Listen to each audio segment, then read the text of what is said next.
তার মধ্যেও আমাদের সম্মানীয় রাজ্য সভাপতি, বিদগ্ধ বক্তা, কয়েক দশকের রাজনৈতিক অভিজ্ঞতা সম্পন্ন আমার অগ্রজ নেতা শ্রমিক ভট্টাচার্য মহোদয় আজকের মূল বিষয়বস্তু অতি সংক্ষেপে বলেছেন। একটি হলো, আর খানিকক্ষণ পরে এটি আবার হতে চলেছে। এবারে মুখ্যমন্ত্রী ভারাক্রান্ত, মুখ্যমন্ত্রী ক্লান্ত, মুখ্যমন্ত্রী পরিশ্রান্ত, মুখ্যমন্ত্রীর মন মেজাজ কোনোটাই ভালো নেই। তাই নিউ টাউনে 200 কোটি টাকা ব্যয়ে বিশ্ব বাংলা কনভেনশন সেন্টারের পরিবর্তে বাড়ি থেকে ঢিলছোড়া দূরত্বে ধনধান্য যে অডিটোরিয়াম, সেখানে 2 দিন ব্যাপী এই বিজনেস সামিট হতে চলেছে। 12:30 থেকে রেজিস্ট্রেশন, উপহার প্রদান, নানা ধরনের খাদ্য সামগ্রী গ্রহণ এবং বেলা 2:30 থেকে সুমধুর বচন এবং ভাষণ। ইতিমধ্যে আমরা পুস্তিকা আকারে তথ্যসহ এই রাজ্যের বিপর্যয়ের বিষয় মাননীয় রাজ্য সভাপতির হাত ধরে আমরা উন্মোচিত করেছি, যা আমরা আগামী কয়েকদিন ধরে পশ্চিমবাংলায় সমস্ত স্তরে, একেবারে বুথ স্তরে পর্যন্ত ক্যাম্পেনিং আকারে আমরা বোল্ড পয়েন্ট পৌঁছে দেওয়ার একটা উদ্যোগ ভারতীয় জনতা পার্টি সোশ্যাল মিডিয়া প্ল্যাটফর্মকে ব্যবহার করে করবে।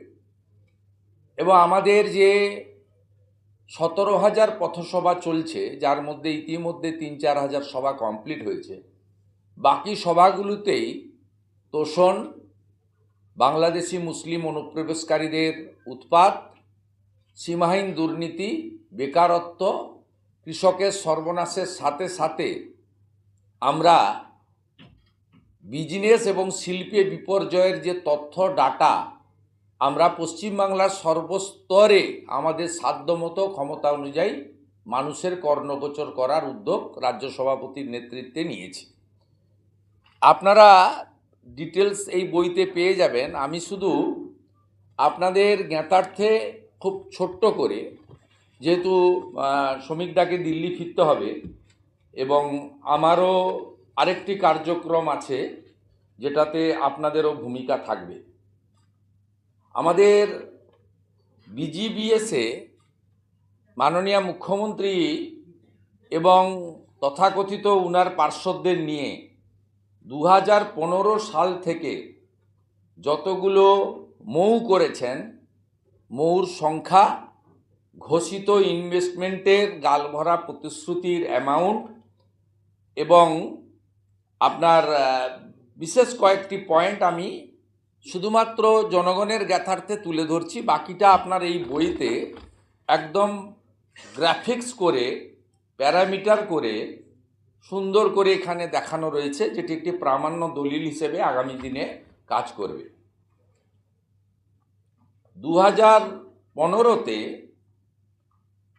টোটাল ইনভেস্টমেন্ট ইন ক্রোড 2,43,100 কোটি টাকা।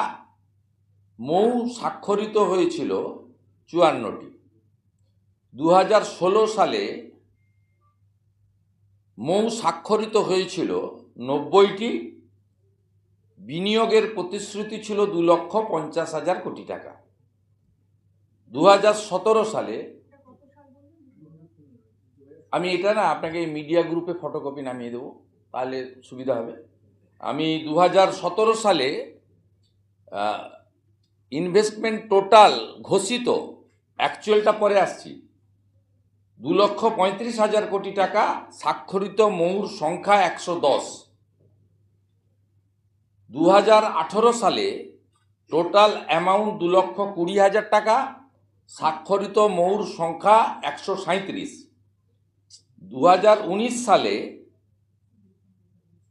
টোটাল অ্যামাউন্ট 2,84,000 কোটি টাকা, স্বাক্ষরিত মৌর সংখ্যা 86। 2022 সালে 3,42,000 কোটি টাকা, স্বাক্ষরিত মৌর সংখ্যা 137। 2023 সালে টোটাল অ্যামাউন্ট 3,76,000 কোটি টাকা, স্বাক্ষরিত মৌ 188টি। 2024 সালে 4,40,000 কোটি টাকা, টোটাল মৌ হচ্ছে 212টি, অর্থাৎ ক্রমান্বয়ে ঊর্ধ্বগতি হিমালয় পর্বতের মতো। এবারে আর দুটো কালাম আপনাদেরকে শোনা দরকার। 2015-তে কি ইনভেস্টার হিসেবে মৌ করেছিলেন এবং ডিক্লারেশন দিয়েছিলেন এবং ইমপ্লিমেন্ট হয়নি? ITC, Bharti enterprise, RP group.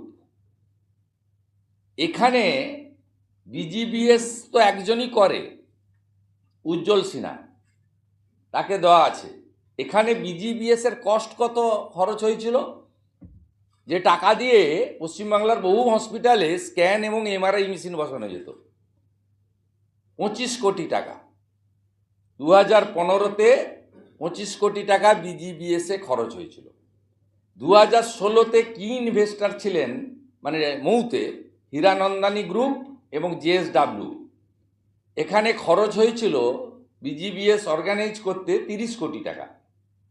2017-তে Chatterjee group, RP Sanjiv group, amount খরচ হয়েছিল টু কন্ডাক্ট বিজিবিএস 35 কোটি টাকা।